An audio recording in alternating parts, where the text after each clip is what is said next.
Bon matin tout le monde. Ce matin, en prenant mon petit café, j'ai quelque chose qui me venait par rapport à un événement que j'ai vécu. Et c'est concéder et compromettre. Il y a des nuances très, très intéressantes.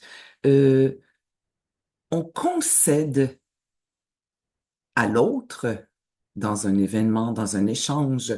On concède par une reconnaissance de l'intelligence qui passe par l'autre.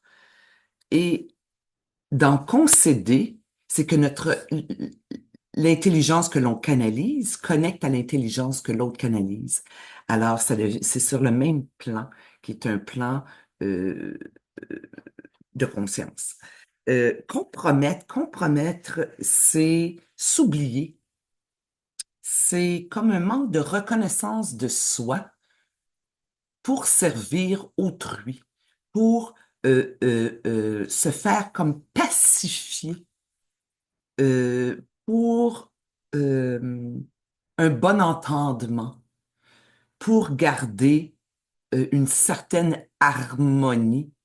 Mais il y a beaucoup de choses en arrière de ça. Il y a de la crainte, il y a de la non-reconnaissance de soi, évidemment. Il y a non-reconnaissance de sa propre intelligence.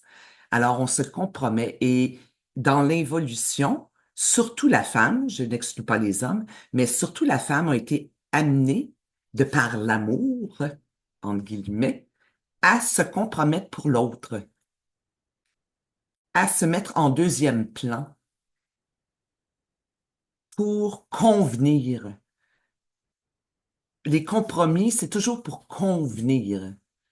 Euh, mais concéder, c'est réellement à un autre niveau.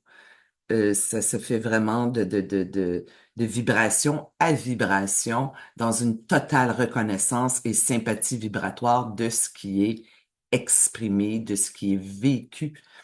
Alors, je trouvais ça intéressant ce matin de regarder la différence et d'en faire une observation et une étude.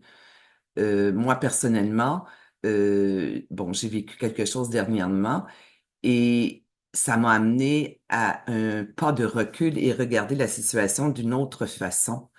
Et ça m'a amené justement à concéder quelque chose à l'autre sans compromettre quoi que ce soit. C'est vraiment compromettre, c'est plus au niveau de la psychologie, mais concéder, c'est réellement au niveau vibratoire. Alors, voilà, c'était juste un petit coucou en prenant mon café. Et sur ce, ben, bonne journée.